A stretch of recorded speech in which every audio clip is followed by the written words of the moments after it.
미망인의 뜻은 안일미, 없을망, 사람인.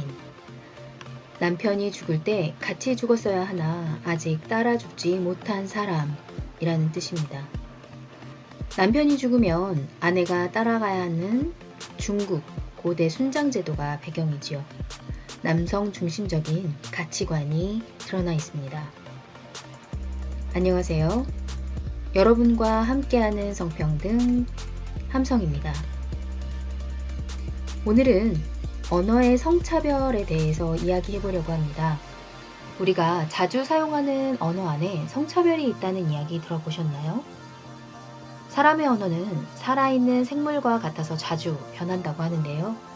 예를 들어 신조어라는 말로 새로 생겨나는 언어들이 있지요.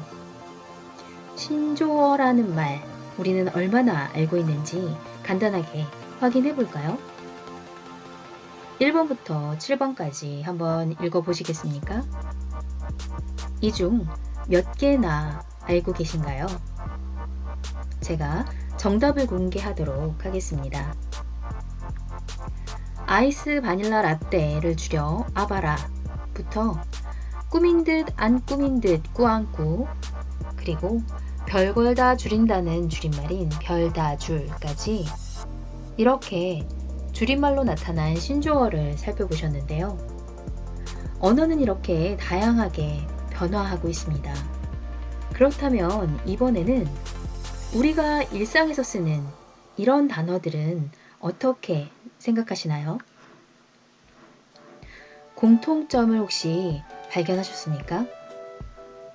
네, 맞습니다. 모두 단어 앞에 여라는 글자가 있습니다.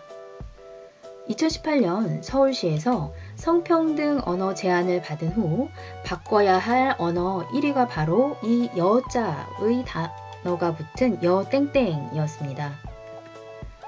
직업 등 그 앞에 여를 붙이는 것인데요. 이는 남성 중심적 사고라는 의견이 있는 거죠. 남의사, 남배우, 남대생, 남교수, 남직원 이렇게는 사용하지 않는 것은 그 기준점이 남자에게 있다라는 말이 됩니다. 여성의 사회적 진출이 높지가 않아서 어느 집단에 여성이 있을 경우에 만일 의사라면 그냥 의사가 아니고 여의사라고 지칭하면서 독특하고 특별하다는 의미로 사용했던 것이죠. 그렇다면 가족관계의 단어들을 한번 살펴볼까요? 앞서 말씀드린 미망인 역시 남성 중심적 가치관이라고 말씀드렸는데요. 서울시는 미망인이라는 단어를 행정용어에서 바꾸기로 하였다고 합니다. 서울시에 박수를 보냅니다. 다시 가족과 관계된 호칭을 살펴보면 시댁은 집을 높이는 댁이라고 붙이고 처가는 그냥 집이라고 부르는 사실 느끼고 계셨나요?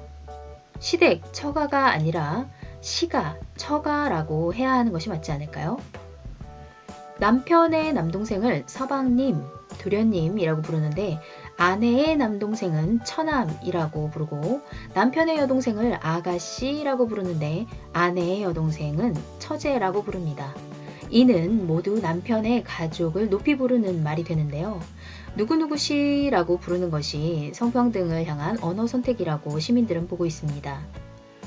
외할머니, 외할아버지 역시 바깥 외자라는 한자를 써서 바깥 할머니, 바깥 할아버지라는 뜻이 되는데 가부장제가 낳고 있는 오류이지 않을까요? 이럴 경우에는 성함을 붙여서 땡땡 할머니, 땡땡 할아버지라고 사용하자는 의견들이 많습니다. 이번에는 아이와 관련된 용어를 한번 살펴볼게요. 유모차를 타는 사람이 중심이 돼서 유아차라고 말하도록 하는 것이 좋다고 합니다.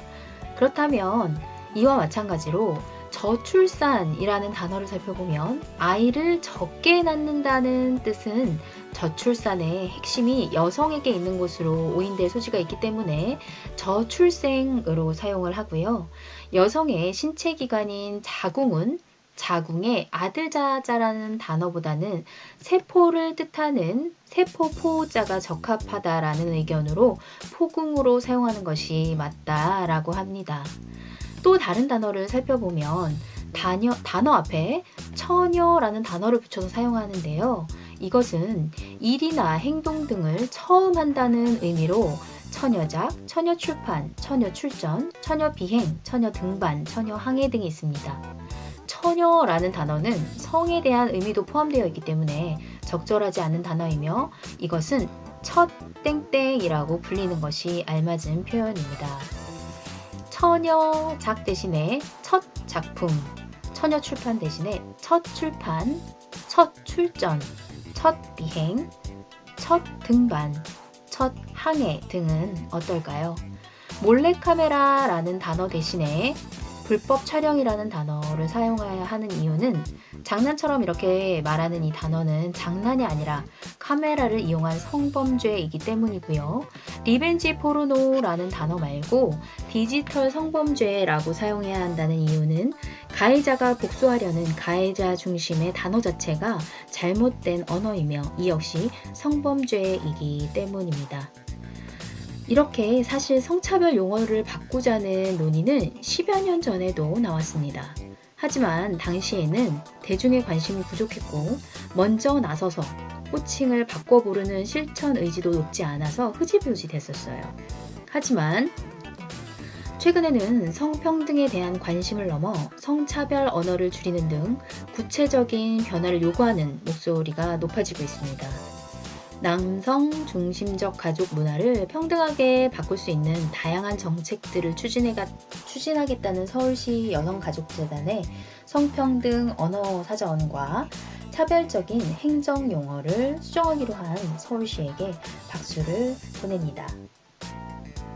오늘은 언어의 성차별에 대해서 알아보았습니다. 여러분의 일상은 어떠십니까? 우리 함께 이야기해보는 건 어떨까요? 댓글에 한번 남겨주시길 부탁드립니다. 여러분과 함께하는 성평등 함성입니다. 도움이 되셨다면 구독과 좋아요 눌러주세요. 감사합니다.